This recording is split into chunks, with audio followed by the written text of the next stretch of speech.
My name is Joyce Hunter, and I'm the Executive Director of ICIT, the Institute for Critical Infrastructure Technology, and welcome to Accelerating Mission Outcomes with Intelligent Automation. I would like to thank Alteryx for their thought leadership in cybersecurity and sponsorship of this event. The Institute for Critical Infrastructure Technology, or ICIT, is the nation's leading cybersecurity think tank. We provide objective, nonpartisan research, advisory, and education to legislative, commercial, and public sector cybersecurity stakeholders. Our mission is to cultivate a cybersecurity renaissance that will improve the resiliency of our nation's 16 critical infrastructure sectors, defend our democratic institutions, and empower generations of cybersecurity leaders. Please check out our website, www.icitech.org, for events and publications. Now to introduce our moderator, Nick Sinai. Nick Sinai is a senior advisor at Insight Partners. Nick joined Insight in 2014 from the White House, where he was the Deputy Chief Information Technology Officer. At the White House, Nick led President Obama's open data initiatives to harness the power of data and find innovation and economic growth, and worked to advance innovation in health, energy, education, and finance sectors. Nick also led the Open Government Initiative to ensure the federal government is more transparent, participatory, and collaborative. I give you Nick Sinai. Thanks, Joyce. Really great to see you again. Thank you to ICIT for hosting. And it was fun to work together way back in the day on those open data and open government initiatives. And it's fun to see full circle where we are. The government's made a lot of progress in certain respects and still has a ways to go in others. And it's usually the case. I am super fired up to introduce our two panelists, and we're going to have a great conversation today. So our first panelist is Chris Alvarez. Chris is the Chief Data Officer of USDA. In this role, he is responsible for developing strategies that enable USDA to fully leverage its data as a strategic asset, improve organizational decision-making, and improve outcomes for citizens. He's also a member of the Federal Chief Data Officer Council, works with other CDOs to improve the use of data across the government. Our other panelist, Bo Hauser, is the Chief Information Security Officer for the U.S. Census Bureau, where he leads the agency's cybersecurity program. Prior to joining Census, he served as the CISO for the U.S. Small Business Administration, SBA, and was the Deputy CISO at the Centers for Medicare and Medicaid Services, CMS, where he fulfilled the role of Executive Director for Marketplace Security, which included cybersecurity responsibilities for healthcare.gov. And he was recently awarded the 2021 CyberScoop 50 Award in the category of government leadership, and recently recognized with the Gears of Government Award for Innovation and Modernization for the SBA IT Enterprise. So, gentlemen, lots going on in data and analytics, and the theme today really is around automation and how we can bring automation to the enterprise, how we can bring it to the mission, how we can bring it to employees and citizens. So much good stuff going on. Maybe we could start with the Biden administration, I think it was just last week, highlighted the use of data and evidence to advance mission and to advance operations over this past year, building on the bipartisan 2018 Evidence Act and some related OMB guidance. And that basically set out a whole bunch of things around evaluation plans, learning agendas, evaluation policies, appointing people to key roles, including chief data officers, right? I think some of this legislation and guidance supported and codifies the Federal Chief Data Council and there's both a U.S. federal data strategy as well as individual department and agency data strategies. And so maybe the first question is to you, Chris, since you serve on that council and you kind of see all of the enthusiasm that the Biden administration has in this arena. I'm wondering if you can tell us a little bit about what USDA has been doing in this arena and kind of what are the big plans in 2022. Sure, thanks, Nick. Yeah, I think being part of the CDO Council has been really valuable in order to be able to connect with other agencies, talk a little bit about some of the data priorities that we're all facing as far as federal government. Here at USDA, our focus is on, we've got a lot of work going on throughout the Department of Agriculture. It's a department that has 18 agencies, as well as a dozen staff offices. So a lot of different parts of the organization. Our workforce at times exceeds 100,000 workers doing all kinds of jobs, whether it's supporting loan programs, promoting conservation practices, promoting food safety or nutrition, to just preventing wildfire, just a wide range of areas that USDA has the potential to really impact in a positive way. Those are ultimately, I think, it's important to align those to the priorities of the administrations and to help ensure that we're focusing on that. So, in addition to some of the things that are really important with respect to things like our statistical agencies putting out valid and important statistics data, such as our ag census, we also have the executive priorities, things such as equity, climate, improving customer experience, infrastructure, and promoting the improvement of infrastructure here in the U.S. The USDA has some roles in all of those different areas. So those have been priority areas. We're looking to focus on those. Not that these are new in particular, but I think there are, what this does is help us really have some broader conversations. When we talk about climate, for example, what are the programs that happen at USDA that are contributing to the reduction in greenhouse gases? There is work going on in our Natural Resources Conservation Service with respect to conservation practices on farms and ranches. There is work going on in the Forest Service trying to mitigate wildfire risk and the greenhouse gas impacts of wildfires that happen seasonally across the United States. We also have our rural development, for example, which you might not think of as having a key role in greenhouse gas mitigation, but they're helping to promote energy efficient practices in rural communities, whether it's like rural energy, digester programs, things like that. All of these different activities in and of themselves are each kind of playing their part in helping to contribute to the climate priorities of USDA and of the administration. But together, we really haven't created that integrated picture of what USDA looks like. That's something we're working on right now. We're starting to bring together data from different parts of the agency into a more integrated view and help us speak to kind of the aggregate impacts of some of these programs. So that's just one example, but others with respect to customer experience, Justice 40 and equity, I think are also really front and center of some of the work that we're doing as well. We had talked a little bit about in the before we got on air here was this idea of being able to bring the data together in an enterprise fashion, so that not only the secretary or the deputy secretary can answer questions on as real-time information, right? Say, how many employees does the department have, or are in the path of say a hurricane bearing down?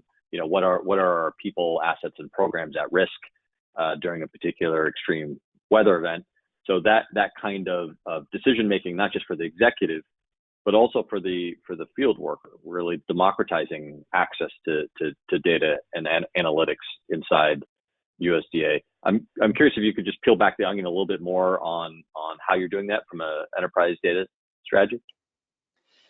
Yeah, I think there's a lot of opportunities to talk about there. Being able to bring data together from different parts of the organization or from outside of USDA is, I think, just adds value and insights into the information that we have, and allows us as an agency to be more effective in in how we deliver programs, how we respond to emergencies or crises, and be more effective.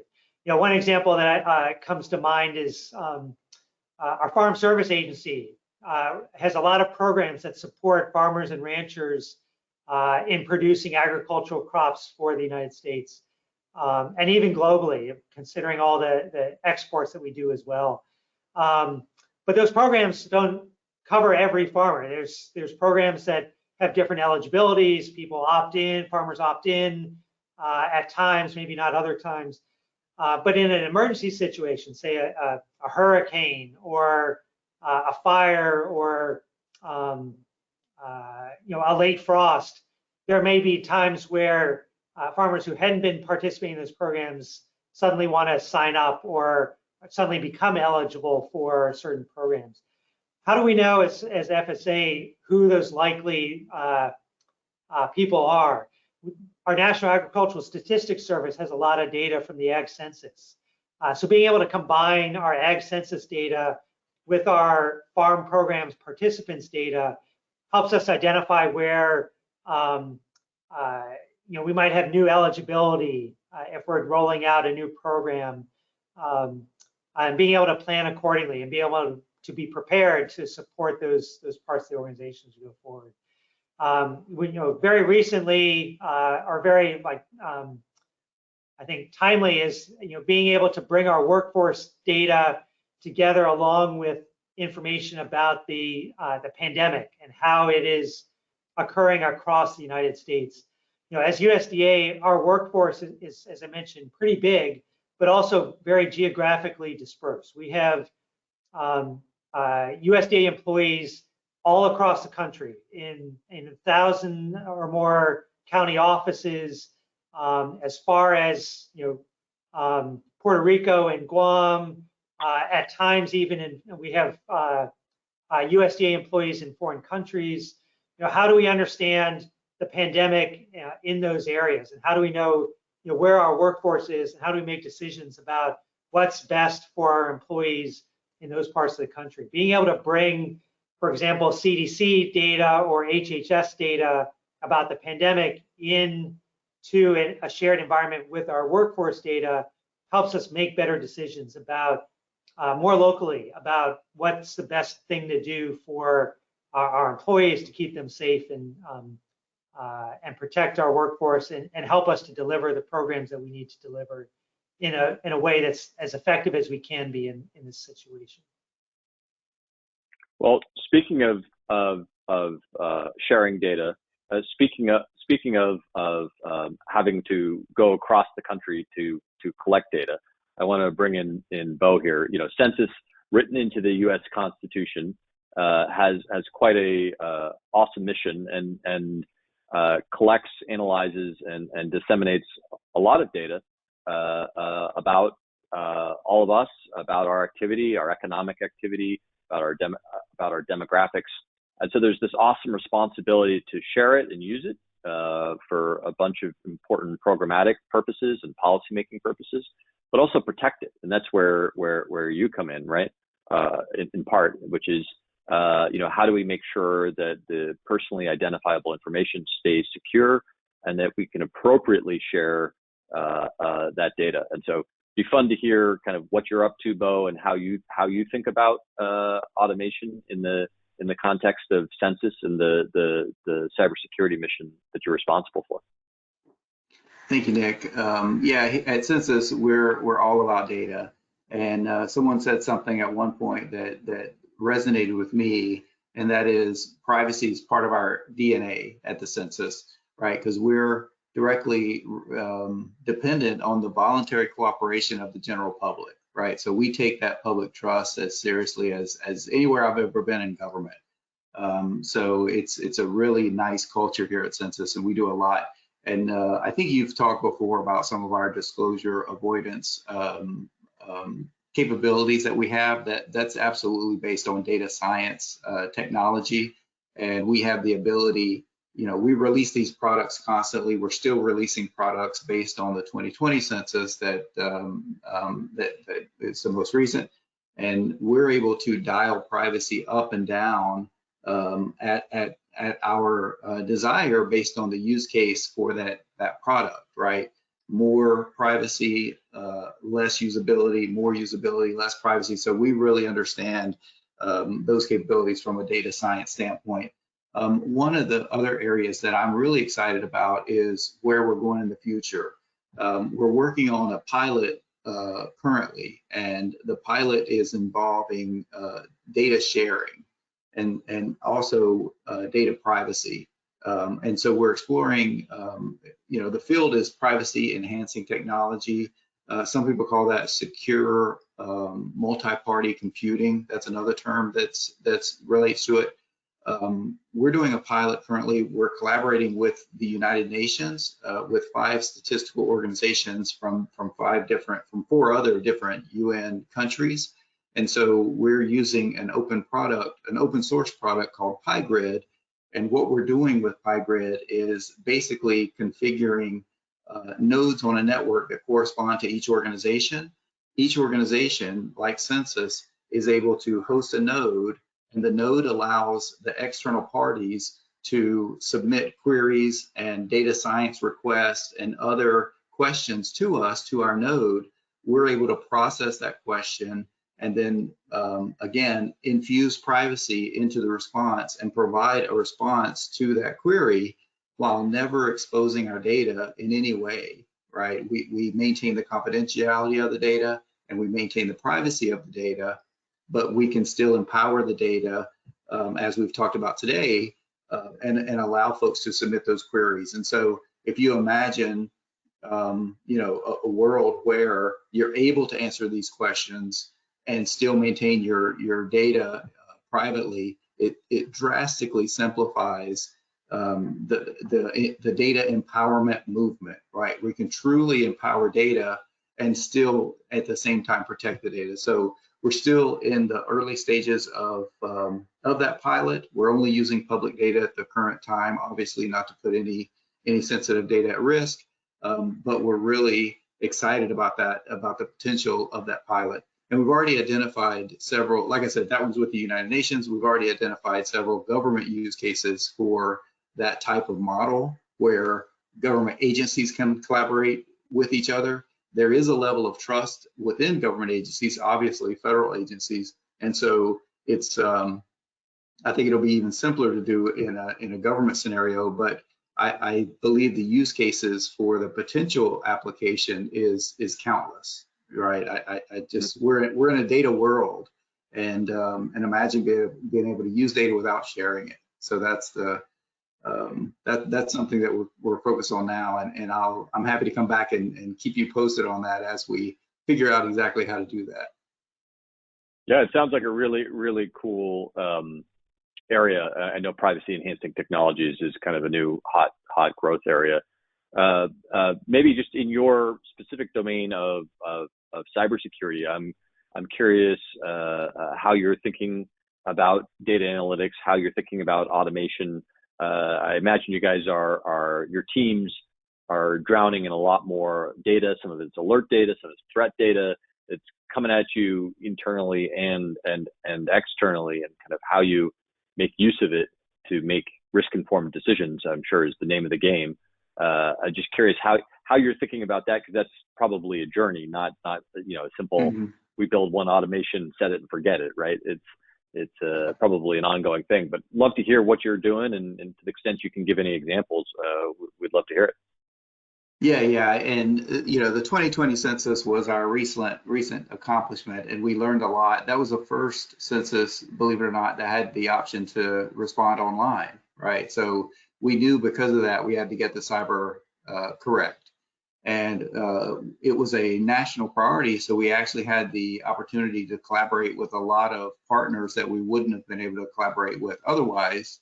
And so we took a lot of those lessons learned from 2020. And now we're growing that same concept across all of Census, the Economic Directorate, the Research and Development Directorate, and other things that we do at Census. And so fundamentally, we continue to do a defense in depth model. That's what everybody sort of knows and understands. But on top of that, we apply what I call a threat-based model. and a threat-based model is driven by intelligence. And so I have a team of 5 Intel analysts. They're not cybersecurity, they're not technologists, they're real Intel analysts, right? And so what they do is curate information from not only classified sources, but unclassified sources related to who's doing what to who and why, right? That motivation is one of the key factors. There's historically 2 domains we care most about. Currently, there's a third because of the geopolitical activities, but that's really the host nation aspect, the cybercrime, cybercriminal, and then of course hacktivism. We've seen hacktivism come onto the radar recently, responding to the Russia-Ukraine situation. So really, this team maintains situation awareness of as much as they can going on out in the world, but prioritized according to the census mission. So as an example, one of the things that we key in on, and to your point, bulk PII. If there's any actor, whether they're a cyber criminal group or a host nation group that seeks bulk PII, and we've seen that in the recent years, they are at the top of our list, right? Obviously, because of our mission. So our CTI team keeps track of these specific actors as they come up in the news, and as their techniques evolve, and everyone's techniques evolve, we can take that intelligence and we can infuse it into our other cyber processes. Obviously, monitoring and defense is the primary process we would infuse that information into, but we go further than that. We also take that information of those attacks, and we have our internal penetration testing team simulate those attacks, right? The pen test team is our attackers, our red team. And so they will simulate those known emerging attacks. And then that gives us 2 benefits. One is the direct benefit, making sure the IT system is resilient against that attack. But the other one, and it's just as important, is ensuring that our SOC has detection capabilities to detect that attack whenever it might be coming at us. And so we do several other things. We have our cyber hunting program that is similar. The cyber hunters take the intel, they scour the internal network of the Census Bureau to ensure that we have no signs of that on the inside already that we may have missed. And once they confirm that our internal environment is clean, based on that those very specific tactics and techniques, then we turn that into proactive monitoring and protection going forward so that we're shields up. So there's a couple of examples of how we're sharing information. All that's based on that sharing information. The other thing I think is important to note is we do this at Census, just as I described, but the federal government at large is also improving the information sharing too. One of the examples there is the automated indicator sharing program that DHS hosts. So that's the same type of information feed. When there's an attack or some cyber situation that happens across the internet, various organizations will curate that information and then feed it into that AIS program. And then agencies like Census, we consume that information. So that's more of an automated, broader perspective. But we also do the customized census-centric form of that. You know what I love about that whole example, Bo, is that it really talks to or speaks to how data can be used in multiple functions or contexts within a security program, and it's not just feeding other machines or software, but it's also feeding people and processes, right? Yeah, so and I'll give you another quick one. We do phishing exercises, right? Many organizations do. If we see phishing as a key emerging threat, a different technique, we'll feed it into our training and awareness, right? And that'll shape our phishing exercises. So you're right, there's a lot of value for that information in various processes. So maybe back over to Chris. I'm curious about a specific example where the automation of analytics has delivered either ROI or efficiencies or a better mission outcome. Is there an area where you see analytics improving outcomes where they haven't moved previously? Yeah, I think one of the things we're trying to do here at USDA is bring this data together into a common platform, common environment to unlock some of those capabilities. And what happens is it sort of builds upon itself. You start to bring data together and people generate ideas about how they can kind of improve processes, streamline, become more efficient because of that. So, I think one really kind of basic example that started several years ago when we were just kicking off some of our enterprise approaches was this question about our workforce. As I mentioned, we've got at times workforce over 100,000 employees, but that was a challenge for some of our leadership. They were asking, a basic question like, how many employees does USDA have? And they were getting different answers. And in reality, that's because it depends on who you're asking and what they think you mean by that question and the time of the year. So do you mean just full-time employees, or should you include temporary employees? Does that include career? Does it include politicals? If you ask someone in the summertime, we bring on 10,000, 20,000 temporary workers to help with a number of different programs, including fighting wildfires. And so our employee workforce surges during the summer. It wanes a bit during the fall, winter timeframe. And so those kinds of changes are not apparent when you're just asking at any point in time. One of the things we did was we really wanted to solve this problem. And so we brought our employee workforce data into an enterprise environment rather than asking any one person at different times and getting an answer that's right for the context that it's being asked. Now that we're able to look at that in an enterprise platform, see how that workforce profile changes over time, and start to integrate other types of information. So, one of the priorities of this administration is around equity. Well, part of that is understanding the diversity of our workforce as well. So we're able to bring in demographics and see what our workforce looks like across the department, but also bring in other data. Like, for example, we've brought in civilian labor force benchmarks. And so how do we compare to the civilian labor force in certain areas? And we can see where we're on par, where we might be behind, where we might be ahead, and be able to kind of look at opportunities against some benchmarks from outside of USDA as well. We've also been able to promote some advanced analytics as well. One example was a process within one of our agencies where data was coming in that required a manual review and assessment determination of whether that expenditure that a staff office had done was part of a broader facility work, or if it was kind of in a different bucket of money, and really depended on whether that staff office got reimbursed for that work or not. That was a manual process. Each receipt had to get reviewed by someone and a determination made. And so a very manual, labor-intensive process. We had some data analysts who took that data, applied some machine learning, came up with predictions to determine whether that submission was likely to be a reimbursable expense or not.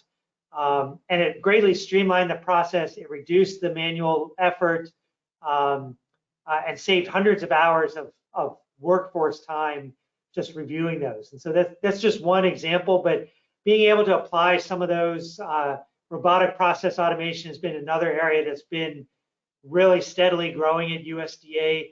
How can we automate some of these repetitive activities and some of these kind of labor-intensive processes in ways that free up time to do higher order work, whether it's assessing programs, developing strategies, and things like that.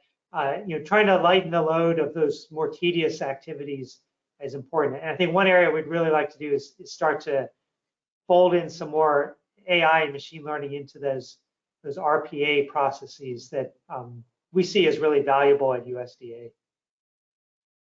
Yeah, there's a lot of unsexy work, and I say this as a former Fed myself.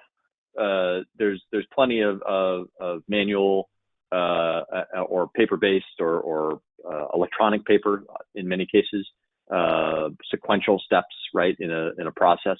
And to the extent that we can automate, have the data flow, not have people focus on, from one screen to another, but actually freeing them up to do the higher level judgment.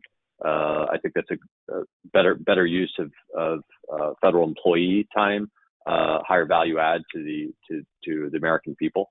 So I'm a big fan, whether it's some of the RPA stuff, whether it's the building some of these data pipelines, and also to your point about Chris about it sounds like you had some employees develop this ML application to essentially score things to decide whether or not they need to be reviewed or in what order they need to be reviewed. And I'm a huge fan of finding ways to actually empower employees on all of these topics, right? So that it's not just top down kind of innovation, but it really is a bottoms up and in the trenches innovation, because I think that's where we get that kind of continuous progress. Maybe that's where we can turn the conversation a little bit to is the workforce, which is I've had firsthand experiences with both USDA and Census workforce, and they are equally awesome. And so maybe we could talk a little bit about the culture of analytics, the skills, how you guys are thinking about upskilling your particular workforces, and in the context of your agency missions and particular areas that you work in. I could jump in first, Chris. At Census, and we all have seen the huge demand for modern technical experience, and then cyber, right? Cyber is one of the most critical functions across government, certainly, and across industry as well. And so we know that here at Census. One of the things that we've done is developed a workforce development program where we're trying to take this head on. We started with the NICE framework, National Initiative for Cybersecurity Education, and for anyone that doesn't know, that covers any IT function. It's not just security, because today the standing position is, if you're in IT, even if you're doing something like project management, you better be cyber savvy. And so that's how the federal government is looking at IT workforce, and that's absolutely how I view the IT workforce at Census. You've got to speak cyber, you got to be savvy to the degree necessary for you to be successful in your job. And there is no IT job where it's an option, right? Everyone has to be savvy. So when we thought of this workforce development program, we didn't want to just do more training. So what we defined was a cohort model. We identified a topic. Our first topic was network operations. We intentionally chose something that wasn't cyber-centric, just to send that strong signal that this is for IT, and it has a critical theme of cyber. It also has a critical theme of cloud, right? So network operations, how do you do that securely, and how do you do that in a modern cloud-centric approach? The first cohort is finishing up, and we're starting our second cohort, and that is focused on software development, secure software development.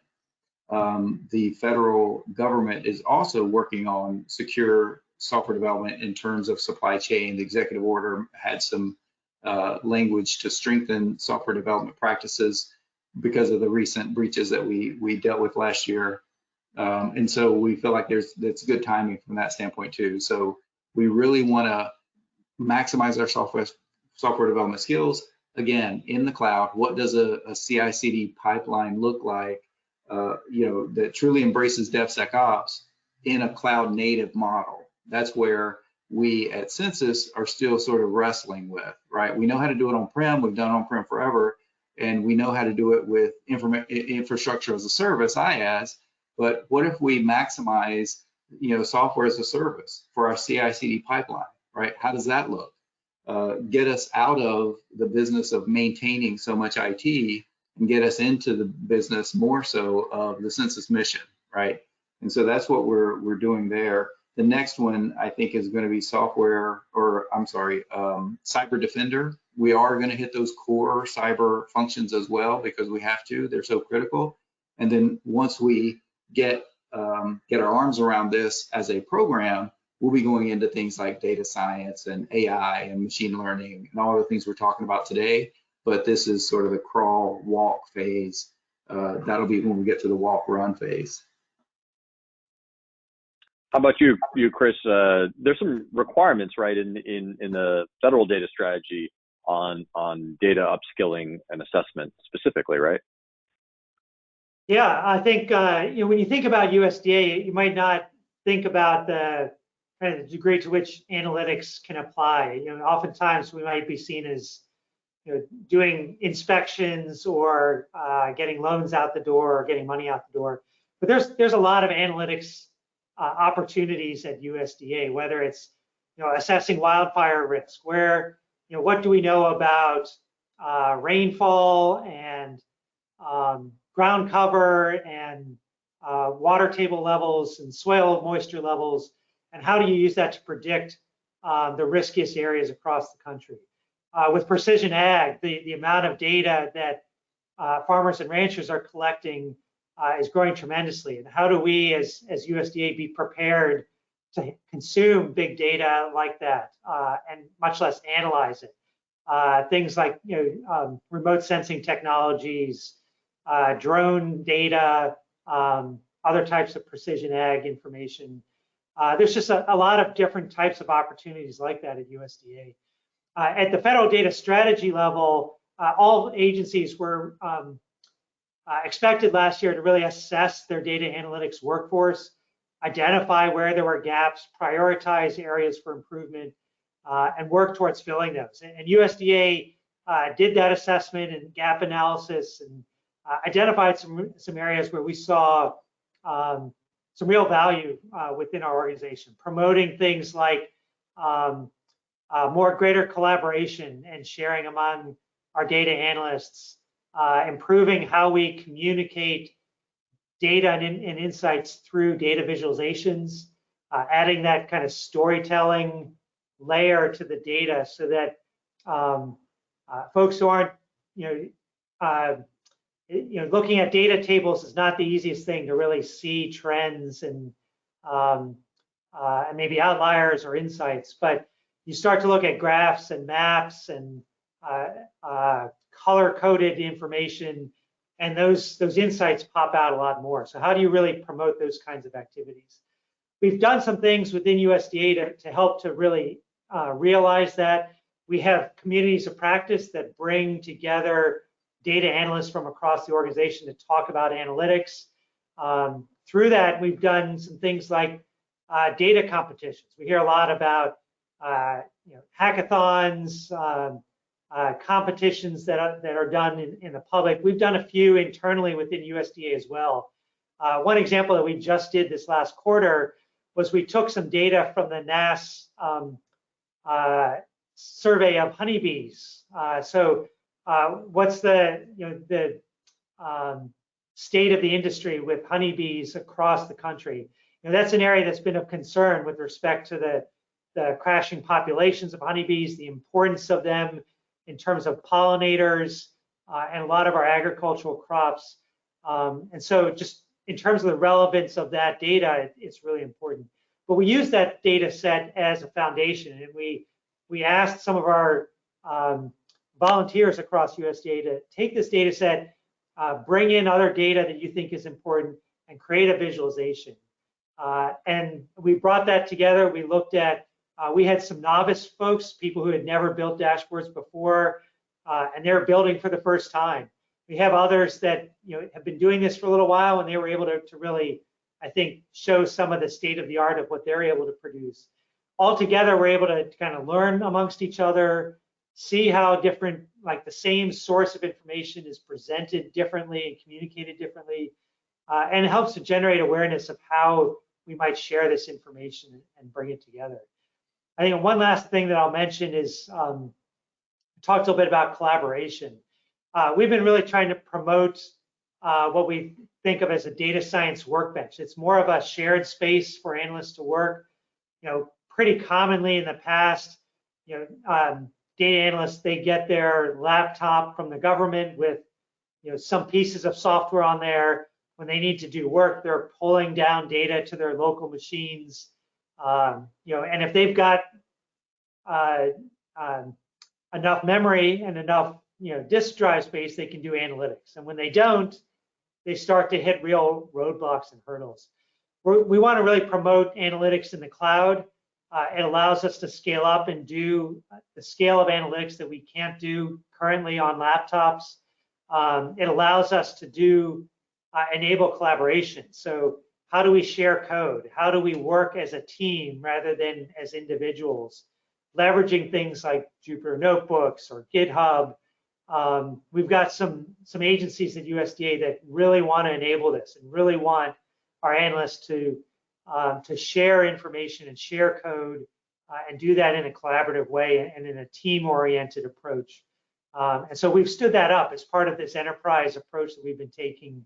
And we've got some agencies really buying in and helping to do analytics that they haven't been able to do otherwise.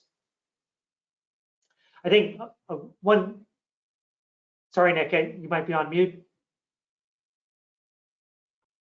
No, I'm sorry. Yeah, go ahead. Finish your point. Well, I think one other area that I think is really, I think pretty exciting at USDA is enabling this data science capability. We've got two agencies that are statistical agencies in terms of the official designation for federal government, and they have tremendous resources as far as statisticians and economists. But similar to the example that Bo cited about you can't do IT without having some level of cyber education and awareness. I think we're really seeing that across USDA, that it's hard to administer programs and do program assessments without some degree of kind of data literacy and data science capabilities. Our food nutrition service just kicked off 2 quarters ago sort of a data science training session. They did basically a boot camp with some of our federal workforce and really worked to upskill them using, I think Data Camp is what they use as the resource to get folks familiar with programming in R and Python, building models. They established training data sets that they can use to train additional workforce going forward. And this quarter, they're starting to reach out and expand that program beyond that one agency to be department-wide. And we've gotten really significant interest in that program and looking to continue to promote that. So this data science capability is just an exciting area for some of our workforce. And I think it's really going to help us bring kind of new capabilities, new workforce that are coming out of college that have these kinds of skills, bring them into the USDA family and be able to kind of have their skills applicable right off the bat with these kinds of tools being available.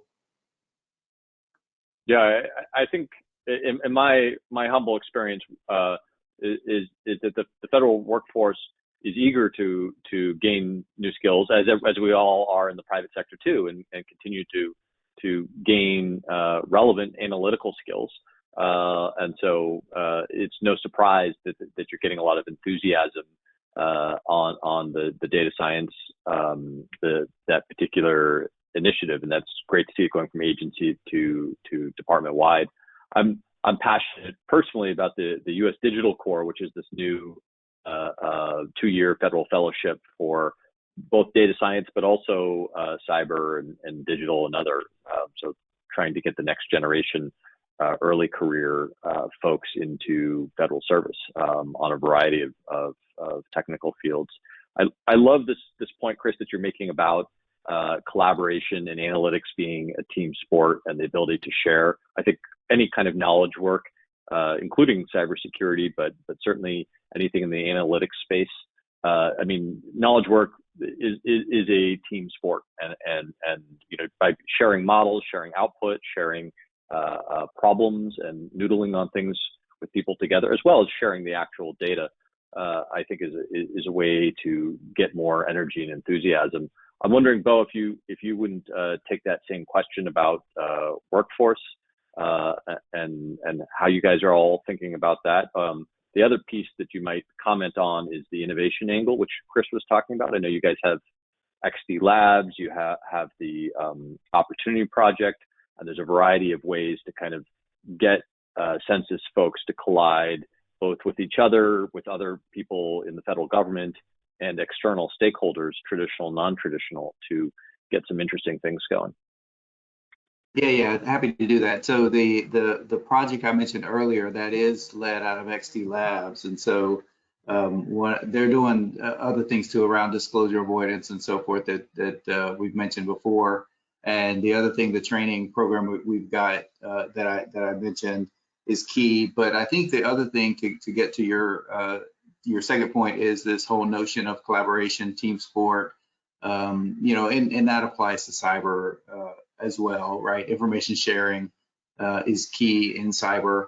You know, we have to strive to get to the point to where an attack or even an attempted attack on any one of us equals protection for the rest of us automatically, like really raise the bar on the attackers. And the only way we can do that is through collaboration. And so one of the things we're doing within Commerce and here at Census, you know, we're trying to push it from the agency standpoint. We're trying to push it out as best we can, and we're getting some good responses from the department level and other agencies. It is this model of community of practice, and what I think it means from a cyber standpoint is those specialties that we've talked about. You know, like penetration testing is a very specialized skill. You can't just throw anyone into that job role and expect success. There's a lot to it, right? So if we can build a community among those specialists at Census and at NIST and at the Patent and Trademark Office and, you know, the headquarters for Commerce and so on and so forth, imagine the value that could bring to bear. We could have our own bug bounty program with our own penetration testers internally, all vetted and trusted, right? So the possibilities are extensive. And then when you talk, you know, I mentioned cyber threat intelligence before. I've got 5 analysts, and they're doing their best to track a subset of host nation actors, a subset of cyber criminal actors, and then now some hacktivist groups. Imagine if we could connect them up with the CTI analysts from those other organizations, right? And that's just within Commerce. And then imagine what we could do as a federal government.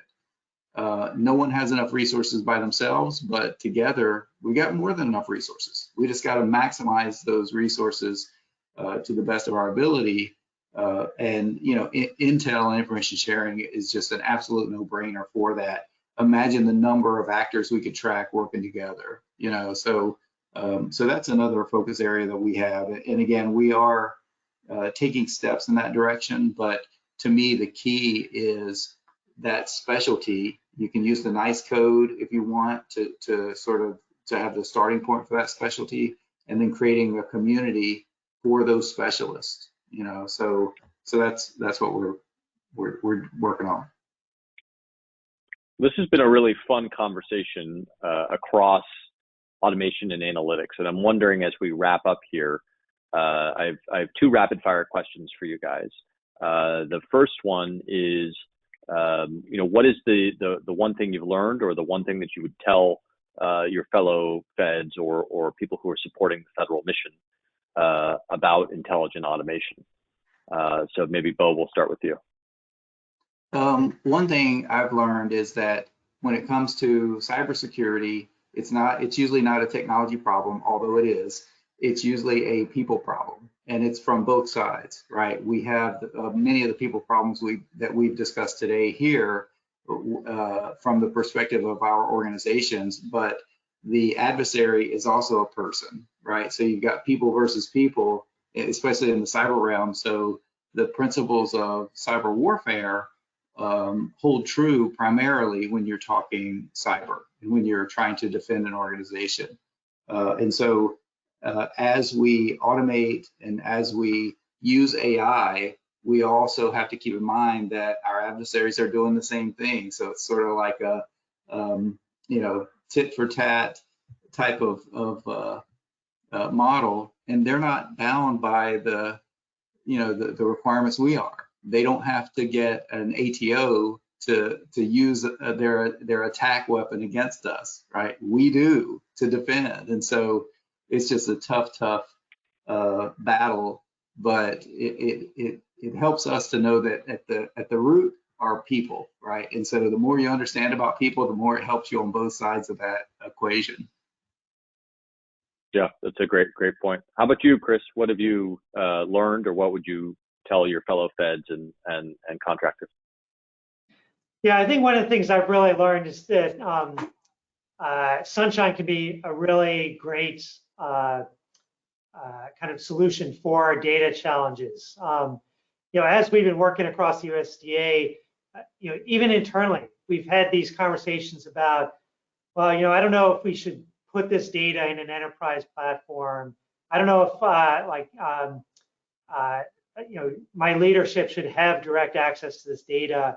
Those kinds of conversations come up. But in reality, I think people realize pretty quickly that everyone understands that data's got some messiness to it. Folks understand that there may be outliers, there might be some gaps in the data.